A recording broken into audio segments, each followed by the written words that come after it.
Seperti yang dikatakan oleh Pastor Dave, kita akan masuk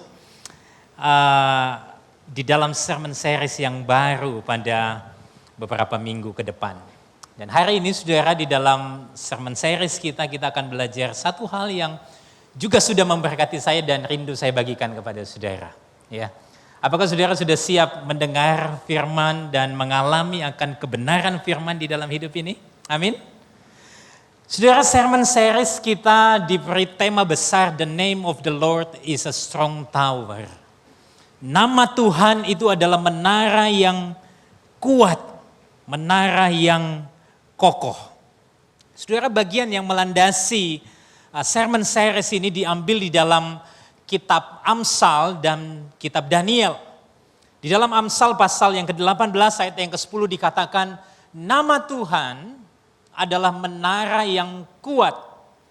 Kesanalah orang benar berlari dan ia menjadi selamat. Di dalam Daniel pasal yang ke-11 ayat 32 bagian B dikatakan, tetapi umat yang mengenal Allahnya akan tetap kuat dan akan bertindak. Saudara, saya percaya sekali ketika tema ini, sermon series ini digumulkan, betapa pentingnya saudara kita itu punya pengetahuan tentang Allah. Betapa pentingnya kita bisa mengenal Allah. Lalu kita mungkin bertanya saudara begini, kalau begitu pastor, apa pentingnya? Apa pentingnya kita itu mengenal Tuhan? Saudara, bicara tentang pengenalan akan Tuhan, ini bicara tentang persoalan kehidupan kekal. Bicara tentang persoalan pengenalan akan Tuhan, ini bicara tentang persoalan kehidupan kekal. Tetapi mungkin bukan tentang kehidupan kekal yang saudara bayangkan. Apa sih yang kita bayangkan tentang kehidupan kekal, saudara? Tentang sesuatu yang future, yang akan datang, bukan? Sesuatu yang nanti terjadi. Itu yang seringkali kita pahami tentang kehidupan kekal. Tetapi kehidupan kekal itu bukan hanya bicara tentang everlasting life. Hidup yang nanti akan datang. Karena apa saudara? Karena di dalam Injil Yohanes pasal yang ke-17 ayat yang ketiga. Mari kita baca bersama. Injil Yohanes 17 ayat yang ketiga. Inilah hidup yang kekal itu. Yaitu bahwa mereka mengenal Engkau, satu-satunya Allah yang benar, dan mengenal Yesus Kristus yang telah Engkau utus. Jadi ketika banyak orang berpikir tentang apa sih itu hidup yang kekal, apa sih itu eternal life? Oh, eternal life itu bicara tentang everlasting life. Tapi bagian ini saudara membukakan kita satu pemahaman yang baru bahwa eternal life sebetulnya itu bukan hanya bicara tentang hidup yang akan datang. Tapi eternal life itu bicara tentang apa? Ketika engkau dan saya sebagai umat Tuhan punya relasi yang intim dengan the everlasting God. Itu sebabnya saudara, saya ingin berkata kepada saudara begini. Eternal life ini bukan hanya bicara tentang everlasting life. Tapi tentang relasi yang intim dengan the everlasting God. Jadi bicara tentang hidup kekal ini bukan hanya bicara tentang nanti. Tetapi ini bicara tentang sekarang ini. Bagaimana relasimu dengan Tuhan. Itu sebabnya Yohanes berkata, hidup yang kekal itu ialah mereka mengenal Engkau. Nah, penting sekali saudara bicara tentang pengenalan. Apa sih itu mengenal? Apa itu mengenal saudara? Mengenal bagi saya selalu mencakup dua aspek, yaitu aspek personal, aspek pribadi, dan aspek aktif. Kita mau mengenal orang, kita juga perlu menunggu responnya orang kepada kita untuk memperkenalkan dirinya. Dan kita mau kenal orang, kita juga mesti aktif mengenal mereka. Sama halnya dengan mengenal Tuhan, saudara. Ada aspek personal dan aspek aktif. Apa artinya personal, saudara? Artinya, ini adalah hubungan pribadi yang bukan hanya sekedar persoalan komunal. Banyak orang Kristen berpikir, oke, saya jadi orang Kristen cukup datang hari Minggu, relasi saya dengan Tuhan oke. Tapi hari ini kita diingatkan, tentang persoalan mengenal ini bukan hanya persoalan komunal. Bukan hanya persoalan kolektif kita sama-sama kumpul di dalam ibadah. Saya rasa ini hal yang baik ketika kita bersekutu bersama, beribadah bersama. Tapi ada hal lain yang perlu saudara perhatikan, yaitu persoalan pribadi. Personal, hubunganmu dengan Tuhan seperti apa. Kerinduan baca firman setiap hari itu seperti apa. Saudara kalau mau kenal Tuhan, saudara perlu mengenal dia setiap hari. Saudara kalau mau kenal orang lain kan tidak mungkin. Saudara lagi bagi pria atau wanita yang pengen punya pacar begitu kan. Ya oke lah, setahun sekali chatting dia lah. Sampai Tuhan datang, saudara tidak akan dapat dia. Atau ya sudahlah suami istri, ya udahlah nanti kita ngobrolnya seminggu sekali aja ya. Sampai kapan kita tidak akan mengenal dia? Sekalipun ngobrol tiap hari, kadang-kadang ada sesuatu yang surprise. Ya. Sesuatu yang surprise. Saudara pengenalan itu butuh yang namanya kedekatan pribadi setiap hari. Saudara kalau mengenal Tuhan, mengaku kenal Tuhan, saudara harus punya relasi yang intim dengan dia setiap hari. Tapi berapa banyak orang Kristen yang bilang begini, Pak aduh kalau baca Alkitab itu ngantuk Pak. Benar gak sih? Baca Alkitab itu ngantuk. Bahkan ada orang yang berpikir kalau mau tidur nyenyak, mulailah dengan baca Alkitab. Kitab-kitab yang susah dibaca, kayak Bilangan, Imamat. Wah itu bikin nyenyak tidur Pak katanya. Saudara banyak orang baca Alkitab hanya untuk memanfaatkan Tuhan. Kalau lagi butuh Tuhan, datang sama Tuhan. Kalau lagi tidak butuh ya sudah, tidak perlu datang. Kalau relasi suami istri, relasi bersahabat seperti ini, celaka sekali. Asasnya pemanfaatan. Itu sebabnya mengenal Tuhan, kita butuh kedekatan personal. Tapi yang kedua, aktif. Aktif artinya apa saudara? Diniatin, bukan cuma disempatin. Benar ya? Pak, gak sempat baca Alkitab. Kenapa? Waduh, usaha lagi maju-majunya Pak. Wah lagi sibuk Pak, saya tiba-tiba ditelepon di kantor, mesti datang pagi-pagi. Lalu kapan baca Alkitab? Ya tunggu sudah urusan selesai.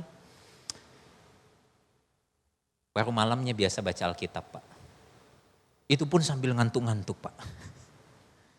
Begitu baca, aminnya besok pagi.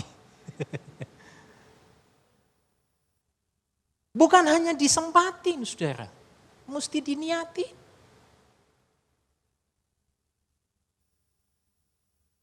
Tapi saudara, ada satu hal yang perlu kita perhatikan begini. Kita kenal Tuhan, kita bisa kenal Tuhan. Bukan karena pengetahuan kita, bukan karena diri kita bisa kenal Tuhan. Tapi karena apa? Tuhan yang memperkenalkan dirinya terlebih dahulu kepada kita. Sehingga kita bisa kenal dia. Tanpa itu saudara, pengenalan kita tidak akan bisa sempurna. Pengenalan kita akan terdistorsi. Kita akan keliru mengenal Tuhan. Itu sebabnya juga banyak orang berpikir begini, Tuhan di dalam perjanjian lama itu kok jahat sekali ya. Tapi Tuhan di perjanjian baru itu baiknya minta ampun. Diterima orang yang berdosa diampuni. Tapi kalau di perjanjian baru, dosa mati. Sekarang banyak orang punya pemahaman yang keliru. Bahkan terdistorsi karena apa? Karena mereka tidak sungguh-sungguh kenal Tuhan. Allah di dalam perjanjian lama, Allah di dalam perjanjian baru adalah Allah yang sama yang kita sembah hari ini. Dia Allah yang konsisten menghukum dosa. Tapi dia Allah yang konsisten mengasihi orang berdosa. Amin saudara. Itu sebabnya saudara saya berpikir penting sekali kita kenal Tuhan dengan baik. Dan bersyukur awal tahun ini kita mulai dengan sermon series tentang pengenalan nama Tuhan. Nah bicara tentang pengenalan akan Tuhan saudara, ketika Tuhan itu memperkenalkan dirinya. Satu kali dia memperkenalkan dirinya kepada seorang yang namanya Musa. Bagaimana perkenalan Allah kepada Musa? Mari kita membuka kitab Keluaran saudara. Keluaran pasal yang ketiga ayat 1 sampai 14. Mari bersama saudara boleh membuka Alkitab saudara. Kita akan melihat bagian ini saudara dan saya akan membaca untuk saudara. Keluaran pasal 3 ayat 1 sampai 14. Saudara boleh perhatikan Alkitab saudara masing-masing. Saya akan membaca untuk saudara. Keluaran 3 ayat 1 sampai 14. Adapun Musa, ia biasa mengembalakan kambing domba Yitro mertuanya imam di Midian. Sekali ketika ia mengiring kambing domba itu ke seberang padang gurun. Sampailah ia ke gunung Allah, yakni gunung Horeb. Lalu malaikat Tuhan menampakkan diri kepadanya di dalam nyala api yang keluar dari semak duri. Lalu ia melihat dan tampaklah semak duri itu menyala tetapi tidak dimakan api. Musa berkata, baiklah aku menyimpang ke sana untuk memeriksa penglihatan yang hebat itu. Mengapakah tidak terbakar semak duri itu? Ketika dilihat Tuhan bahwa Musa menyimpang untuk memeriksanya, berserulah Allah dari tengah-tengah semak duri itu kepadanya. Musa, Musa, dan ia menjawab, ya Allah. Lalu ia berfirman, janganlah datang dekat-dekat, tanggalkanlah kasutmu dari kakimu, sebab tempat di mana engkau berdiri itu adalah tanah yang kudus. Lagi ia berfirman, akulah Allah ayahmu, Allah Abraham, Allah Ishak, dan Allah Yakub. Lalu Musa menutupi mukanya sebab ia takut memandang Allah. Dan Tuhan berfirman, aku telah memperhatikan dengan sungguh kesengsaraan umatku di tanah Mesir. Dan aku telah mendengar seruan mereka yang disebabkan oleh pengerah-pengerah mereka. Ya, aku mengetahui penderitaan mereka. Sebab itu, aku telah turun untuk melepaskan mereka dari tangan orang Mesir dan menuntun mereka keluar dari negeri itu ke suatu negeri yang baik dan luas. Suatu negeri yang berlimpah susu dan madunya, ke tempat orang Kanaan, orang Het, orang Amori, orang Feris, orang Hewi, dan orang Yebus. Sekarang seruan orang Israel telah sampai kepadaku. Juga telah kulihat betapa kerasnya orang Mesir menindas mereka. Jadi sekarang pergilah, aku mengutus engkau kepada Firaun untuk membawa umatku orang Israel keluar dari Mesir. Tetapi Musa berkata kepada Allah, siapakah aku ini? Maka aku yang akan menghadap Firaun dan membawa orang Israel keluar dari Mesir. Lalu firman-Nya, bukankah aku akan menyertai engkau? Inilah tanda bagimu bahwa aku yang mengutus engkau. Apabila engkau telah membawa bangsa itu keluar dari Mesir, maka kamu akan beribadah kepada Allah di gunung ini. Saudara, ini sebetulnya mengingatkan kepada peristiwa apa? Perjumpaan Musa di Gunung Sinai ketika Tuhan itu memberi 2 loh batu kepada Musa dan umat Israel. Ayat 13-14. Lalu Musa berkata kepada Allah, tetapi apabila aku mendapatkan orang Israel dan berkata kepada mereka, Allah nenek moyangmu telah mengutus aku kepadamu, dan mereka bertanya kepadaku, bagaimana tentang namanya? Apakah yang harus kujawab kepada mereka? Ayat 14. Firman Allah kepada Musa, aku adalah aku.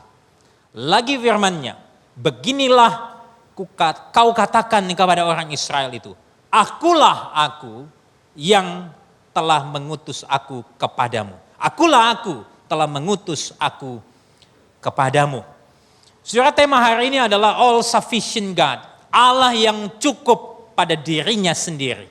Saudara, kalau kita kembali kepada teks yang kita baca hari ini, saudara, kita menemui latar belakang yang sangat unik di sana. Latar belakangnya adalah ketika itu bangsa Israel ini hidup di Mesir, mereka bertambah banyak, lalu kemudian mereka mendapat tekanan yang begitu hebat dari orang-orang Mesir pada waktu itu. Saking beratnya tekanan hidup yang mereka alami, mereka kemudian berseru. Keluaran 2 ayat 23 sampai 25, ya. Keluaran 2 ayat 23 sampai 25 mengatakan begini. Lama sesudah itu matilah raja Mesir. Tetapi orang Israel masih mengeluh karena perbudakan dan mereka berseru-seru sehingga teriak mereka minta tolong karena perbudakan itu sampai kepada Allah. Allah mendengar mereka mengerang, lalu ia mengingat kepada perjanjiannya dengan Abraham, Ishak, dan Yakub. Maka Allah melihat orang Israel itu dan memperhatikan mereka. Backgroundnya saudara dimulai dengan sebuah kalimat. Lama sesudah itu matilah Raja Mesir. Ada satu penekanan yang penting di situ saudara. Menunjukkan apa? Manusia itu hidupnya sementara. Sedangkan Allah yang melihat, Allah yang mendengar, Allah yang memperhatikan, Dia Allah yang kekal. Lalu ketika orang Israel mengeluh, berseru minta tolong, teriak mereka sampai sama Tuhan.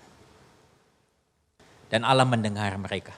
Saudara, 4 kata kerja aktif muncul di sana. Tuhan itu mendengar, Tuhan itu mengingat, Tuhan itu melihat, dan Tuhan itu memperhatikan. Saudara, ini sesuatu yang besar sekali, yang sebetulnya menjadi sebuah kekuatan bagi saya ketika membaca bagian ini. Di tengah penderitaan umat, Tuhan itu tidak pernah ninggalin umatnya. Tuhan itu mendengar, Tuhan itu mengingat perjanjiannya, Tuhan itu melihat keadaan umatnya, bahkan Dia memperhatikan. Kata memperhatikan di situ saudara bukan sekedar lihat-lihat gini tok. Tapi Dia turun, membantu bahkan menyelesaikan persoalan yang dihadapi oleh umat Tuhan. Nanti kita lihat bagian itu saudara. Nah, bagaimana caranya Tuhan itu kemudian menolong umatnya? Itu dimulai ketika ada seorang namanya Musa lagi mengembalakan kambing domba milik kepunyaan ayah mertuanya yang namanya Yitro. Lalu kemudian dia sampai di sebuah gunung namanya Gunung Horeb, yaitu Gunung Allah. Lalu kemudian dikatakan apa saudara? Lalu malaikat Tuhan menampakkan diri kepadanya. Malaikat Tuhan itu menampakkan diri kepada Musa di dalam nyala api yang keluar dari semak duri, lalu ia melihat dan tampaklah semak duri itu menyala tetapi tidak dimakan api. Saudara, kata malaikat Tuhan di sini sangat penting sekali untuk diperhatikan. Karena apa saudara? Malaikat Tuhan yang menampakkan diri kepada Musa ini, dia bertindak sebagai Allah. Bukan sebagai utusannya Allah. Buktinya di mana saudara? Coba lihat ayat yang keempat. Keluaran 3 ayat yang keempat. Ketika Musa itu melihat penglihatan itu, lalu Musa pengen ngecek. Lalu dikatakan begini. Lalu berserulah Allah dari tengah-tengah semak duri itu kepadanya. Malaikat Tuhan yang menyatakan diri kepada Musa itu kemudian berbicara sebagai Allah. Bukan hanya sebagai utusan Allah. Ini penting sekali saudara di dalam pemahaman kita secara utuh tentang Allah Tritunggal. Karena apa? Banyak orang berpikir, oh di dalam perjanjian lama yang muncul itu hanya Allah Bapa. Nanti di dalam perjanjian baru Allah Anak dan Allah Roh Kudus. Enggak saudara, ternyata bagian ini oleh beberapa teolog sepakat bahwa ini merupakan penyataan diri Allah. Dan beberapa teolog abad pertama sampai abad kelima sepakat bahwa ini yang disebut sebagai pre-inkarnasi Kristus. Pre artinya apa? Dia muncul terlebih dahulu. Ini pre-inkarnasinya Kristus. Kalau dalam bahasa teologinya, ya kalau penyataan diri Allah itu biasa disebut teofani. Penyataan diri Kristus itu disebut kristofani. Ya jangan sampai kepleset ya. Ya ini kristofani bukan kriptofani. Ya, bukan penampakan kripto begitu ya. Kristofani, penyataan dirinya Kristus. Lalu apa pentingnya kita tahu ini saudara? Sebetulnya ini memberikan sebuah pemahaman kepada kita bahwa Kristus yang datang ke dalam dunia, Dia Allah yang kekal. Dia Allah yang ada sebelum semuanya ada. Dia Allah yang mencipta segala sesuatu. Lalu ketika malaikat Tuhan itu bicara, saudara, berbicara kepada Musa, Musa itu ngelihat apa? Dia melihat semak duri itu menyala tapi tidak dimakan api.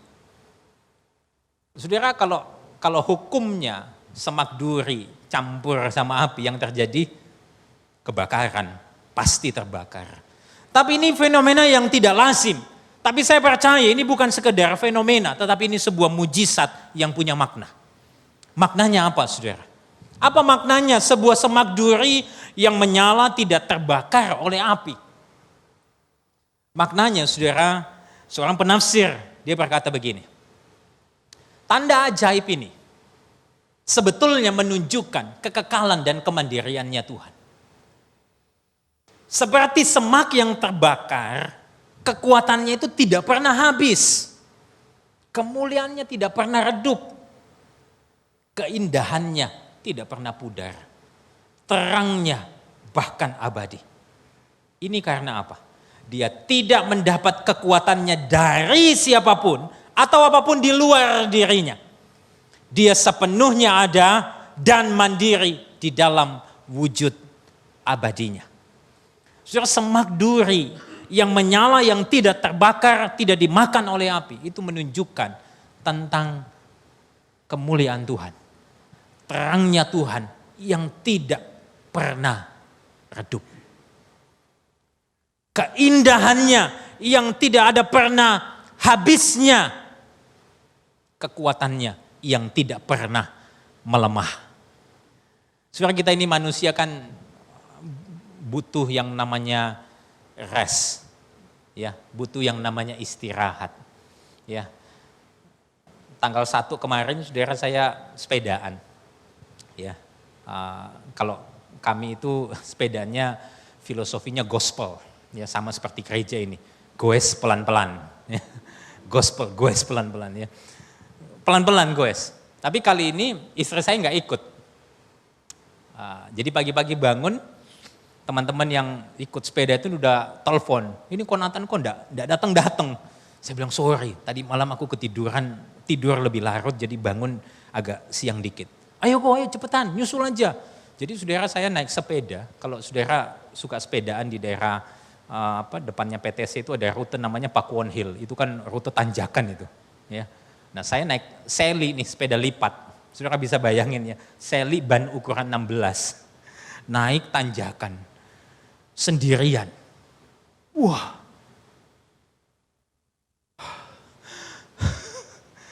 itu baru satu tanjakan, jantung itu rasanya mau copot, saudara. Teman-teman bilang, kok kita kumpul di depannya UC sana. Di depannya UC di Citraland masuk. Gue bilang gila, ini berapa puluh tanjakan yang gue mesti hadapin ini. Sendirian. Istirahat. Singgahnya di mana saudara? Indomaret. Ngapain? Beli air minum. Kita kalau beraktivitas pasti ada momen kita lelah. Ya, itu yang disebut sebagai burnout. Tapi Tuhan gak pernah kehabisan tenaga, saudara. Dia bukan seperti kita. Dia Allah yang kekuatannya kekal. Dia Allah yang tenaganya tidak pernah habis, yang sanggup menolong kita. Amin, saudara. Semak duri yang tidak terbakar itu, saudara, menunjukkan bagaimana Allah yang kita sembah adalah Allah yang dahsyat, saudara. Saudara, menarik lagi, saudara. Waktu saya baca, saya nemu satu hal yang ajaib, saudara. Semak duri yang menyala yang tidak terbakar, ini punya korelasi sampai di dalam perjanjian baru. Semak duri yang tidak terbakar itu saudara, di dalam Keluaran pasal 3 ayat yang kedua. Ketika dikatakan lalu ia melihat dan tampaklah semak duri itu menyala. Kalau saya ngecek, waktu saya ngecek bahasa Ibraninya, itu dikatakan semak duri itu menyala, itu di dalam bahasa Ibraninya boer baes. Tetapi tidak dimakan api. Bahasa Ibraninya itu eneni ukal. Kita coba lihat, compare dengan Yeremia 20 ayat 9. Yeremia 20 ayat 9, ini dilatar belakangi dengan sebuah keadaan. Yeremia itu kelelahan melayani Tuhan. Dia bilang, aku tidak kuat lagi Tuhan. Cukup. Tapi di dalam ayat ke-9 dikatakan begini. Tetapi apabila aku berpikir, aku tidak mau mengingat dia, dan tidak mau mengucapkan firman lagi demi namanya, maka dalam hatiku ada sesuatu yang seperti api yang menyala-nyala. Dalam bahasa Ibraninya, kees boeret. Lalu dikatakan, terkurung dalam tulang-tulangku, aku berlelah-lelah untuk menahannya, tetapi aku tidak sanggup. Kalau terjemahan literalnya, aku tidak sanggup mematikan api itu. Sama persis dengan apa? Keluaran 3 ayat yang kedua. ketika Musa melihat semak duri itu yang menyala, tetapi apa? Tidak dimakan api. Saudara, keindahan ini sebetulnya ingin menyampaikan satu berita kepada kita, bahwa tidak ada yang seperti Allah kita. Tidak ada yang bisa menandingi kuasanya, kemuliaannya, keindahannya, bahkan tidak ada yang sanggup menahan kuasanya. Termasuk ketika dia menyertai Yeremia. Untuk apa? Untuk berbicara kepada umatnya. Api yang membuat semak duri menyala tidak bisa dipadamkan oleh Musa dan bahkan tidak akan pernah habis. Api yang berkobar di hati Yeremia di dalam kelelahannya, saudara, tidak kuasa dipadamkannya. Dan itu tidak henti-hentinya berkobar. Lalu saudara sampai kepada Kisah Rasul pasal kedua. Ayat 2-3. Di sana dikatakan tiba-tiba turunlah dari langit suatu bunyi seperti tiupan angin keras yang memenuhi seluruh rumah di mana mereka duduk, dan tampaklah kepada mereka lidah-lidah seperti apa? Nyala api yang bertebaran dan hinggap pada mereka masing-masing. Nyala api yang turun kepada orang percaya pada waktu itu tidak menghanguskan mereka, tetapi justru memampukan mereka untuk menyaksikan perbuatan Allah yang besar melalui diri anaknya yang tunggal, yaitu Kristus Yesus. Sama seperti Yeremia yang tidak bisa memadamkan kobaran api di dalam hatinya. Saudara, saya percaya demikian juga setiap umat Tuhan yang hidup di dalam persekutuan yang intim dengan Allah, akan ada kobaran semangat yang tidak henti untuk mengabarkan tentang Kristus. Akan ada kobaran semangat untuk memberitakan Injil kepada orang lain. Itulah sebabnya setiap minggu kita diingatkan, ayo sharing gospel kepada orang, ajak mereka.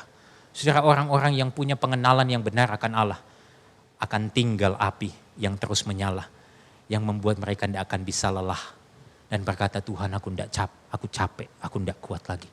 Tapi ketika Allah itu menerangi, berkobar di dalam hidupmu, di dalam hatimu, saudara tidak akan pernah lelah di dalam apa? Melayani Tuhan, mengasihi Tuhan, dan menyatakan kemuliaan Tuhan. Amin, saudara. Lalu saudara, ketika Musa itu lihat semak duri yang tidak terbakar itu, dia pengen ngecek, dia kepo, dia lihat ini apa ya. Lalu dikatakan, saudara, waktu Tuhan lihat Musa nyimpang memeriksa semak duri itu, Tuhan berseru begini, Musa, Musa. Saudara, ini penting, saya beri highlight untuk ini. Musa, Musa. Dan ia menjawab, ya Allah. Lalu ia berfirman, janganlah datang dekat-dekat, tanggalkan kasutmu dari kakimu. Sebab tempat di mana engkau berdiri itu adalah tanah yang kudus. Lalu Musa karena tahu itu, dia menutupi mukanya sebab ia takut. Api yang menyala itu menandakan kekudusan Tuhan. Dan Musa sadar dia orang berdosa. Itu sebabnya Tuhan bilang, kamu tidak boleh dekat-dekat situ. Musa tutup mukanya sebab ia takut. Sebetulnya ini menandakan apa, saudara? Ini menandakan ada pemisah antara Allah yang kudus dan manusia yang berdosa. Tidak seorang pun dapat menghampiri Allah tanpa Allah yang menghampiri mereka. Tidak seorang pun bisa mengenal Tuhan kalau Tuhan tidak memperkenalkan dirinya kepada mereka. Tapi good newsnya, saudara. Good newsnya. Ketika Musa itu kepo, lihat semak duri itu, Tuhan panggil dia, Musa, Musa. Good newsnya, Allah selalu berinisiatif menghampiri kita di dalam keberdosaan kita. Dan Allah mengenal umatnya. Allah kenal Musa. Saudara, kalau baca bagian ini, ada nggak Musa itu bilang, Tuhan aku ini Musa. Aku lagi pengen deket-deket nih, pengen lihat. Nggak ada, saudara. Ketika Musa itu pengen menghampiri dan Allah melihat. Lalu Tuhan panggil, Musa, Musa. Saudara, ini merupakan good news bagi saya. Ketika saya merenungkan bagian ini, saya diingatkan. Sebelum kita itu datang sama Tuhan, Tuhan itu sudah datang terlebih dahulu kepada kita. Sebelum kita kenal Tuhan, Tuhan yang justru memperkenalkan dirinya kepada kita. Dan ajaibnya saudara, Tuhan itu kenal kita satu persatu. Dia bisa menyebut nama kita satu persatu. Sama seperti Tuhan menyebut nama Musa. Dan ini saudara mengingatkan saya kebenaran di dalam Alkitab yang lain yang dikatakan begini. Dalam Yeremia 1 ayat 5. Sebelum aku membentuk engkau dalam rahim ibumu, aku telah mengenal engkau. Mazmur 139 ayat 1 dan 2, Daud pernah berkata, Tuhan engkau menyelidiki dan mengenal aku. Engkau mengetahui kalau aku duduk atau aku berdiri. Engkau mengerti pikiranku dari jauh. Engkau mengerti pikiranku dari jauh, saudara. Yeremia, Daud sadar kalau Allah itu mengenal, mengasihi, memperhatikan, melampaui siapapun yang ada di dalam dunia ini. Ini berita baik buat kita hari ini, saudara. Tahun 2022 mungkin banyak yang apatis. Banyak yang gak tahu apa yang akan terjadi. Mungkin bahkan hari ini engkau mengalami kesulitan. Sama seperti ketika semalam saudara saya buka Instagram lalu saya lihat ada seorang sahabat yang posting. Bagaimana orang tuanya, papanya itu kena sakit. Didiagnosa sakit pada tanggal 1 Januari. Dia begitu bergumul, dia bilang Tuhan kenapa papa sih bukan aku aja. Saudara saya percaya ketika dia berseru Tuhan itu melihat, mendengar, mengingat, bahkan memperhatikan. Hari ini saudara, kalau engkau bergumul di dalam segala macam persoalan hidup, di dalam segala situasi hidupmu, saya percaya Allah yang mengenal engkau satu persatu, dia melihat, dia mendengar, dia mengingat, dan dia memperhatikanmu. Amin saudara. Itu sebabnya saudara, saya pengen bilang begini, Allah itu tidak pernah terlalu sibuk melalaikan hidup kita. Setiap detik, setiap langkah kita, setiap keputusan kita, apapun yang terjadi di dalam hidup kita, dia tahu persis hidupmu dan hidupku. Dia tidak pernah terlalu sibuk sehingga dia tidak memperhatikan kita. Bahkan saudara, di dalam kegelapan yang paling kelam di dalam hidup kita, terangnya tidak bisa pudar. Kita tidak bisa tersembunyi dari hadiratnya. Dan inilah yang memberi pengharapan bagi engkau dan saya. Bahwa kita, apapun yang ada di depan kita, kita punya Tuhan yang berjalan bersama dengan kita. Amin saudara. Justru yang perlu ngaca hari ini adalah kita nih. Kita perlu ngaca, jangan-jangan seringkali kita yang lalai terhadap Tuhan. Karena urusan diri kita sendiri. Bukankah ada istilah orang Kristen kapal selam, ya? Momen tertentu baru nongol. Kapan? Saudara tahu sendiri lah ya. Kapan? Oh waktu Paskah, nongol, gereja ramai. Waktu kapan lagi saudara? Saudara yang tahu sendiri ya. Natal ya, nongol. Habis itu apa? Nyelam lagi. Waktu ada masalah, mesinnya lagi rusak nih Pak. Nongol lagi, cari pendeta ya. Begitu sudah benar, nyelam lagi, hilang. Di telepon gak bisa, di WhatsApp tiba-tiba contengnya cuma 1 gitu ya. Lalu bilang, sorry Pak, gak ada sinyal. Sorry Pak, wifi-nya lagi masalah. Bukankah itu hidup kita? Gak dikasih pekerjaan, ngeluh sama Tuhan. Kebanyakan pekerjaan gak nyari Tuhan. Sudah kadang-kadang saya berpikir orang Kristen ini maunya apa sih? Dikasih susah, ngeluh sama Tuhan. Tuhan ini kok begini? Dikasih banyak pekerjaan, bilang juga Tuhan ini kok begini? Terlalu sibuk. Lalu Pak Pendeta itu loh di gereja bilang, saya gak boleh sibuk-sibuk, mesti ingat Tuhan. Kadang-kadang berpikir Tuhan itu capek gak sih lihat kita? Tapi bersyukur saudara, Tuhan gak pernah lelah dengan kita. Dia gak pernah melalaikan kita sedetik pun. Kita nih yang kadang-kadang suka lupa sama dia. Tuhan tidak melalaikan umatnya. Jelas sekali di dalam Keluaran 3 ayat 7 sampai 10 diulang pernyataan yang sama seperti Keluaran 2 ayat 23 sampai 25. Tuhan itu melihat, Tuhan mengingat, Tuhan mendengar, dan Tuhan memperhatikan mereka. Seolah-olah Tuhan pengen bilang sama umatnya, sama kita hari ini juga. I am concerned about your suffering. Saya peduli dengan apa yang kau pedulikan. Saya suka sekali dengan terjemahan di dalam King James, di dalam 1 Petrus ayat yang kelima. Ketika dikatakan begini, ayat yang ke-7, 1 Petrus 5 ayat yang ke-7. Serahkanlah segala kekhawatiranmu kepadanya, sebab ia yang memelihara kamu.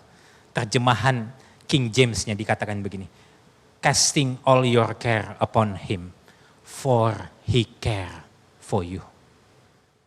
Berikan apa yang menjadi kepedulianmu, karena dia peduli sama kamu. Hari ini saudara, saya nggak tahu apa yang menjadi concern saudara dalam hidup ini. Sakit penyakit, persoalan pekerjaan, saudara mari datang berseru kepada Tuhan. Dia Allah yang tidak pernah melalaikan umatnya. Kenapa saudara? Yesaya 43 ayat 1 berkata, tetapi sekarang beginilah firman Tuhan yang menciptakan engkau hai Yakub, yang membentuk engkau hai Israel. Jangan takut sebab aku telah menebus engkau, aku telah memanggil engkau dengan namamu. Engkau ini kepunyaanku. Saudara dan saya ini kepunyaan Allah, milik Allah. Apapun yang terjadi di dalam hidup kita, tidak sekali-kalinya dia akan melepaskan kita. Dia Allah yang berjanji, dia Allah yang setia terhadap perjanjiannya. Itu sebabnya dia mengatakan, aku ini loh Allah Abraham, Allah Ishak, Allah Yakub, menunjukkan dia setia kepada janjinya. Dan kesetiaannya lebih dahsyat lagi saudara ketika dikatakan di dalam ayat yang ke-8. Keluaran 3 ayat 8. Sebab itu aku telah turun untuk melepaskan mereka. Frasa aku telah turun ini mengingatkan kita pada sebuah kejadian ketika Adam dan Hawa itu jatuh dalam dosa. Tuhan turun tangan. Ketika manusia bertambah banyak dan membangun sebuah benteng yang besar yang hampir sampai ke langit. Lalu Tuhan bilang, baiklah kita melihat turun. Baiklah kita turun untuk melihat. Saudara, ini good news bagi kita. Tuhan itu, dia Allah yang turun menghampiri kita. Puncaknya ketika dia, yaitu Kristus, Sang Firman, turun ke dalam dunia. Untuk apa? Membereskan persoalan yang tidak bisa kita bereskan. Yaitu persoalan dosa. Persoalan yang tidak mampu kita bereskan. Allah turun tangan membereskannya untuk kita.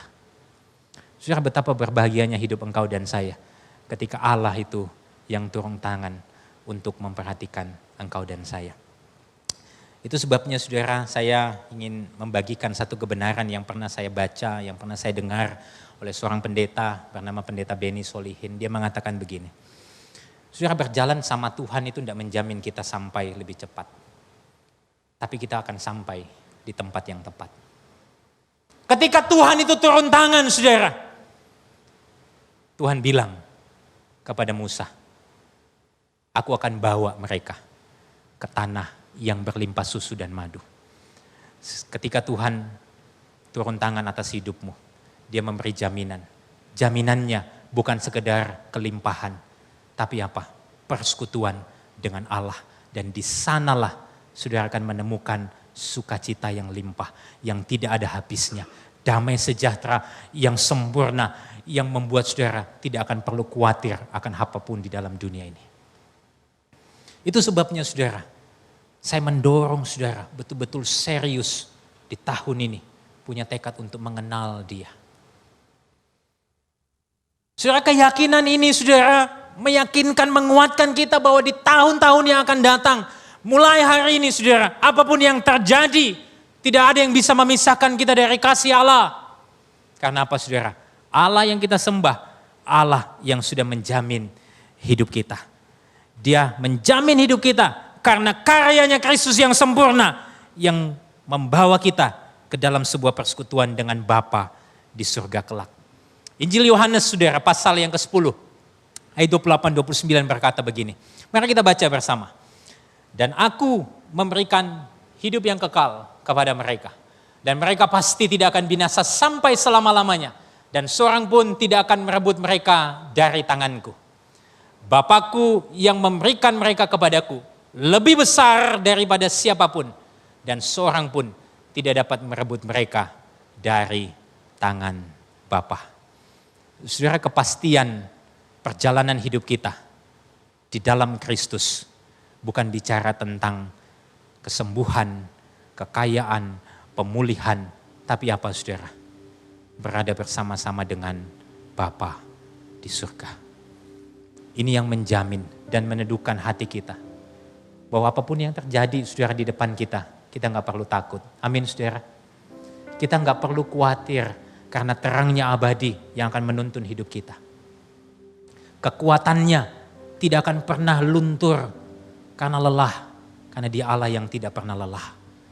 Dia sanggup menopang engkau dan saya di dalam segala situasi hidup kita. Dia gak pernah PHP-in kita. Dia selalu tepatin janjinya. Dan ketika Musa saudara bilang, Tuhan, kok aku? Kalau nanti bangsa itu nanya siapa kamu? Tuhan bilang dalam Keluaran 3:14. Firman Allah kepada Musa, aku adalah aku. Lagi firman-Nya, beginilah kau katakan kepada orang Israel itu. Akulah aku, telah mengutus aku kepadamu. Saudara, ketika Allah memperkenalkan dirinya sebagai I am who I am. Aku adalah aku. Dia pengen bilang kepada Musa, karakterku tidak bergantung pada keadaan. Kebaikanku tidak menunggu kepada penerimaan akan sesuatu. Hikmatku tidak berubah atau memudar seturut waktu. Aku akan menyertai engkau sampai kapanpun di dalam hidupmu. Saudara, Musa punya banyak ketakutan. Mungkin kita hari ini punya banyak ketakutan. Tapi Allah yang sama yang berkata, aku akan menyertai engkau. Dan puncaknya saudara, puncak kebaikan Allah, puncak hikmat Allah di dalam hidup kita ketika Kristus turun menjelma menjadi manusia. Dan Dia adalah Allah yang di dalam kitab Wahyu dikatakan apa? Dialah Alfa dan Omega. Yang ada dan yang sudah ada dan yang akan datang, yang Maha Kuasa. Dia Allah yang Maha Kuasa. He is the Almighty God. Dia Allah yang perkasa, Allah yang kuat, Allah yang akan menyertai engkau dan saya. Saudara, sesungguhnya Kristuslah the great I am.